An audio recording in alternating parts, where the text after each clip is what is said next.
હક અધિકાર છીનવી લીધા.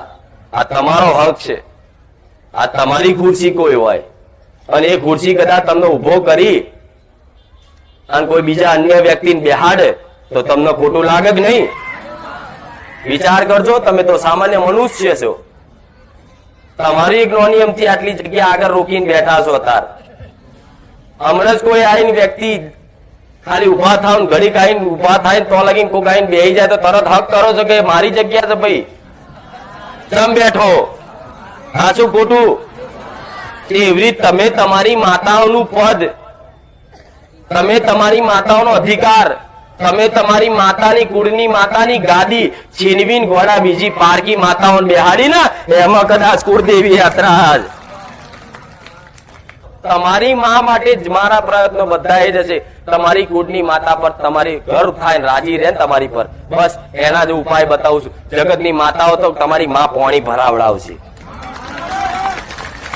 ગમે તેવી નડવા વાળી હશે ને, ગમે તેવી નડવા વાળી. આજને કેતા કે નડતર શું નડતર છે? કદાચ તમે કોઈ ભૂમિકાની દેવય તમને નડવા વાળું હશે, પણ તમારી કુળની માતા જો તમારી પર રાજી હશે ને તમને તમે આનંદ એ તમને વાલ કરતી હશે ને, તે જગ્યાની માતાને તે હાથ નહીં મેળવા દે, નહીં મેળવા દે. એની ગેરંટી લઉં છું. મેલડી તમારી મહાકાળી કે કમ નહીં કે મશાણી મેલડી હોય એટલે મહાકાળી પાછી પડે. મહાકાળી હું પાછી ના મળો.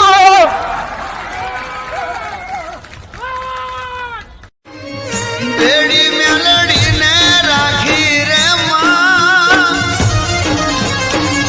બેડી મેલડીને રાખી રે, ખેલું જિંદગીની બાજી રે. ટૌકે મેલડી વસુટે ખટકે ખુખાર હાજર થાશે રે. મેલડી મેલડી નારી તેરે, ખુખાર ખુખાર નારી તેરે, સોલંકી સોલંકી નારી તેરે. આ બારે જા